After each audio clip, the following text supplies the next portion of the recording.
یہ یاد رکھیے گا کہ اسلام امن کا دین ہے، اسلام محبت کا دین ہے، اسلام ہمیشہ صلح کو خیر کہتا ہے۔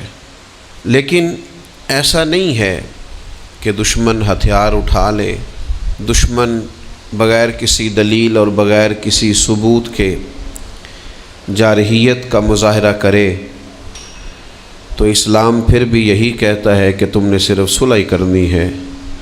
بلکہ اللہ کریم نے سورہ بقرہ کی آیت نمبر 190 میں ارشاد فرمایا وَقَاتِلُوا فِي سَبِيلِ اللَّهِ الَّذِينَ يُقَاتِلُونَكُمْ، اللہ کے رستے میں ان لوگوں سے لڑو جو تمہارے ساتھ لڑتے ہیں۔ اگر مخالف لڑنے کے لیے تیار ہو جاتا ہے اور وہ تم سے لڑتا ہے تو تم بھی اس سے لڑو۔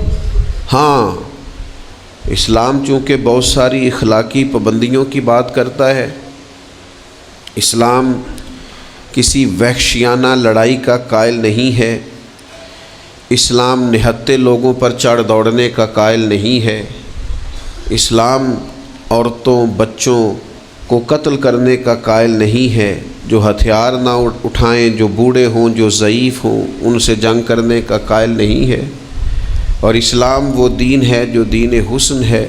تو اتنی بات اسلام ضرور کہتا ہے کہ جنگ میں بھی تم اخلاقیات کا خیال کرو، لڑو۔ وَقَاتِلُوا فِي سَبِيلِ اللَّهِ الَّذِينَ يُقَاتِلُونَكُمْ، اللہ کے رستے میں ان لوگوں سے لڑو جو تم سے لڑتے ہیں۔ وَلَا تَعْتَدُوا، لیکن حد سے نہ بڑھو، کوئی زیادتی نہ کرو۔ إِنَّ اللَّهَ لَا يُحِبُّ الْمُعْتَدِينَ، بے شک اللہ حد سے بڑھنے والوں کو پسند نہیں کرتا۔